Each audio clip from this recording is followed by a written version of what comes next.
If you're driving for Uber or DoorDash, you aren't actually making money. You're just dismantling your car and selling the pieces to a Silicon Valley algorithm for the price of a cheeseburger. You think you're an entrepreneur, but you're actually just a sophisticated liquidator of your own future. Most of us start a side hustle for one reason: to buy back our time. We want to escape the 9-to-5, build something of our own, and finally taste that financial freedom everyone's talking about. We dream of passive income, working from a beach and telling our boss exactly what we think of their synergy meetings. And let's be honest, who hasn't dreamt of that? But here's the thing. For most people, a side hustle isn't freedom. It's just a different kind of cage. You're still selling your time, usually at a discount, to a new boss who doesn't give you health insurance, a 401k, or even a polite good morning. Welcome to the side hustle paradox. The more you work for yourself, the more you might actually be working for an algorithm. Behind the polished YouTube gurus and the passive income screenshots lies a much darker reality. There's a reason 90% of these ventures fail, and it's not lack of effort. It's an invisible architecture built into the very hustle you've chosen. And today, we're going to see if you're already trapped inside it.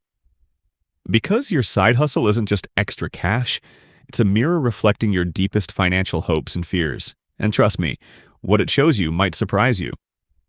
First up, we have the digital real estate dreamer. You know them. They're the ones who discovered dropshipping or Amazon FBA. They saw the gurus on YouTube flashing rented Lamborghinis and promising passive income with just a few clicks.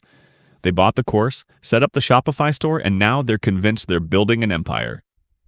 The reality: you're not an entrepreneur building digital real estate. You're a gambler in a casino where the house always wins. And the house, my friend, is Facebook ads, Google ads, and Amazon. You're chasing trends, fighting razor-thin margins, and praying your next ad campaign doesn't bleed you dry. You think you're a visionary, but you're actually just a customer service rep for a factory in Shenzhen, dealing with angry customers from Ohio who don't understand how shipping from China works. And honestly, I don't blame them. This is the ad spend death spiral. You need sales, so you spend more on ads. But as more people join the game, ad costs rise and your margins shrink. You're running faster just to stay in the same place. You're not building a business, you're feeding a beast that demands an ever-increasing budget. That passive income dream? It's now an active nightmare of spreadsheets and complaints. What it says about you: you're an optimist who believes in shortcuts that don't exist. You're willing to bet big, but you haven't learned how to stack the odds in your favor yet.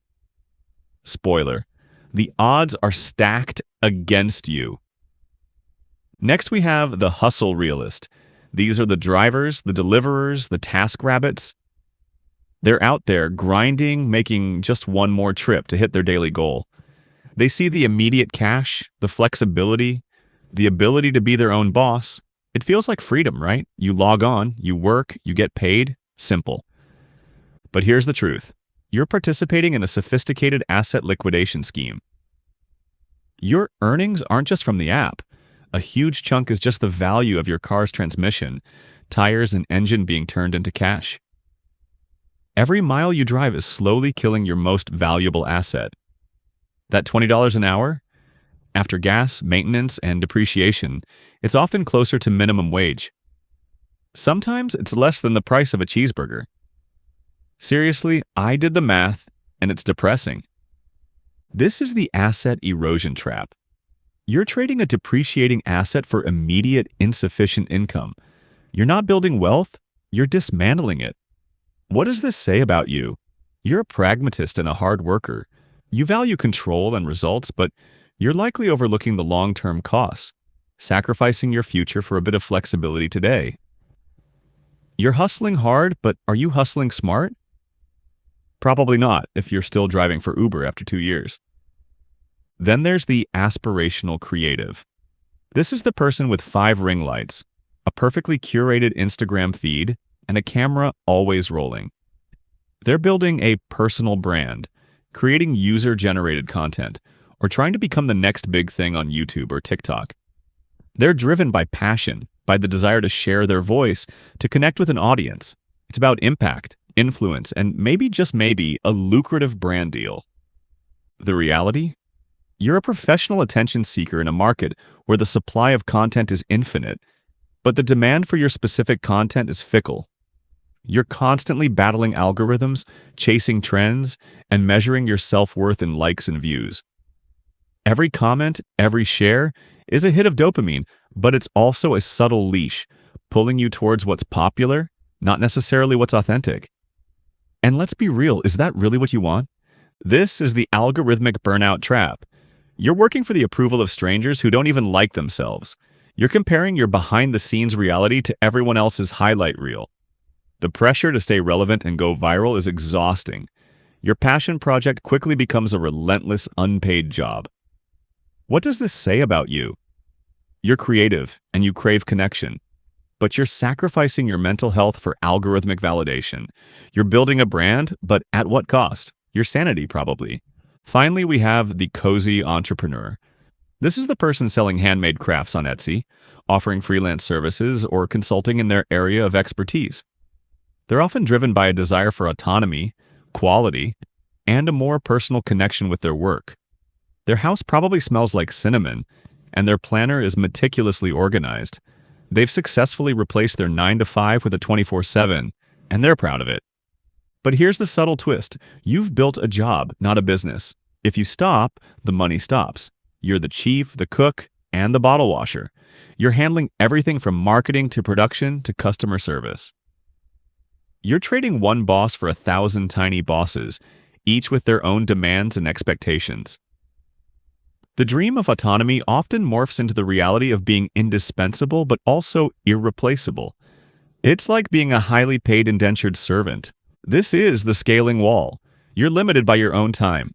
You can't clone yourself, and hiring help feels like a step backward for your profit. You've created a fulfilling job, but it's not a business. What does this say about you? You're passionate and you value craftsmanship, but you're mistaking a personalized job for a sustainable company. You're working hard in your business, but not on it. And that's the difference between a hobby and an empire. So, what does your side hustle really say about you? It says you're ambitious. It says you're seeking more. But it also reveals your blind spots, your vulnerabilities, and the subtle ways you might be trading one form of servitude for another. Your side hustle isn't just a way to make extra cash, it's a mirror. And it shows you exactly what you're willing to sacrifice for a sense of control, for a taste of freedom, or for the elusive promise of passive income. Spoiler, it's rarely passive. If you want to see the math behind why your passive income is actually very active and how to truly build financial freedom without falling into these traps, then make sure to subscribe. Next time, we're looking at why your savings account is actually losing you money and what you can do about it. It's probably worse than you think.